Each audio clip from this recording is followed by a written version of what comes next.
1972, Washington, D.C. was calm. Most of the city was asleep. Inside the Watergate complex, the headquarters of the Democratic National Committee sat quietly in the dark. That night, 5 men slipped inside. They carried cameras, tape, and listening devices. They were not thieves looking for money. They were there to gather information. But before they could finish, a security guard noticed something strange. A piece of tape placed over a door latch. He called the police. Minutes later, the men were arrested.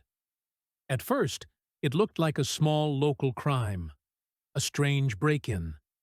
A few burglars caught in an office building. It might have disappeared from the news in a day. But something felt wrong. The men had expensive equipment. They carried large amounts of cash, and 2 of them had connections to the president's re-election campaign. Reporters at the Washington Post began asking questions. Why would political operatives break into an opposing party's office? Who sent them? And what were they really looking for? What no one knew that night was this: that quiet break-in would grow into the largest political scandal in American history, and it would end the presidency itself. The arrests, the White House tried to keep the incident small. President Richard Nixon was in the middle of a re-election campaign. His team dismissed the break-in as a third-rate burglary. Spokesmen denied any connection between the burglars and the administration. Most people believed them. But 2 young reporters, Bob Woodward and Carl Bernstein, kept digging. They followed money trails. They questioned officials. They noticed that witnesses suddenly changed their stories. Behind closed doors, pressure was building. On November 7, 1972, Nixon won re-election in a landslide. He seemed stronger than ever. But inside the government, the truth was beginning to leak. In early 1973, one of the burglars, James McCord, wrote a letter to a judge. He said that the crime had been part of a larger operation. He claimed that people in high positions had ordered the break-in and then forced the burglars to lie. The Senate launched an investigation. Televised hearings began in May 1973. Millions of Americans watched as witnesses described secret payments, illegal spying, and deliberate cover-ups. Then came a single sentence that changed everything. A former White House aide revealed that President Nixon secretly recorded every conversation in the Oval Office. There were tapes, and those tapes held the truth. When Congress learned about the recordings, they demanded them. President Nixon refused. He argued that a president needed privacy. He claimed executive privilege. He said releasing the tapes would weaken the office itself. But the pressure grew. Special prosecutors were appointed. Courts issued subpoenas. The nation waited. Behind the scenes, Nixon listened to his own recordings. He knew what was on them. One tape, recorded on June 23, 1972, just 6 days after the break-in, revealed something devastating.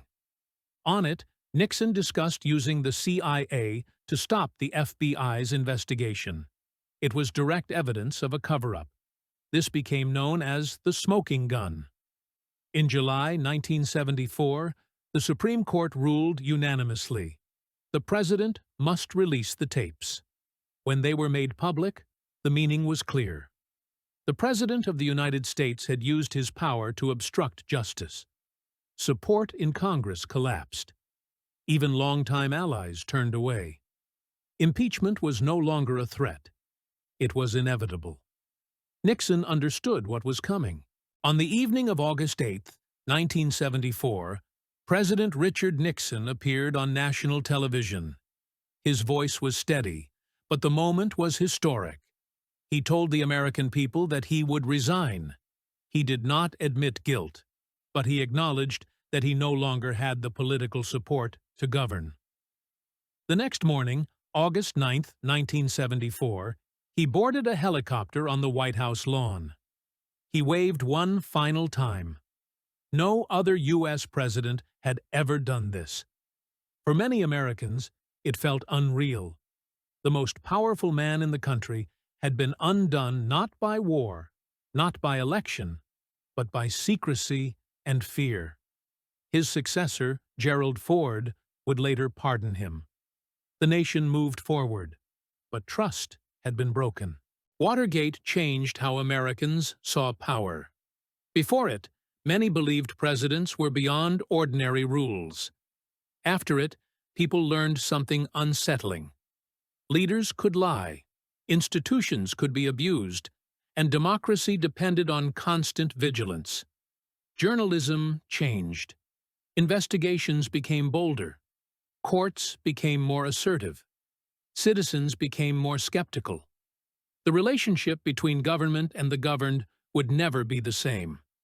And one lesson remained clear. The collapse did not begin with resignation. It began with a small decision, a door forced open on a quiet night in Washington. Watergate reminds us that history often turns not in moments of drama, but in moments that seem insignificant at the time. A piece of tape on a door, a guard who paid attention, a reporter who asked one more question, and a president who believed no one would ever hear his voice. The scandal proved that power without accountability is dangerous. That secrets, no matter how carefully guarded, eventually surface. That ordinary people, a security guard, 2 journalists, a judge, can change the course of history simply by doing their jobs with integrity. Watergate wasn't just about one president's downfall. It was about a system testing itself, bending but not breaking. It showed that democracy, however fragile, contains within it the tools for its own correction. The real legacy wasn't the resignation. It was the reminder that no one is above the voice.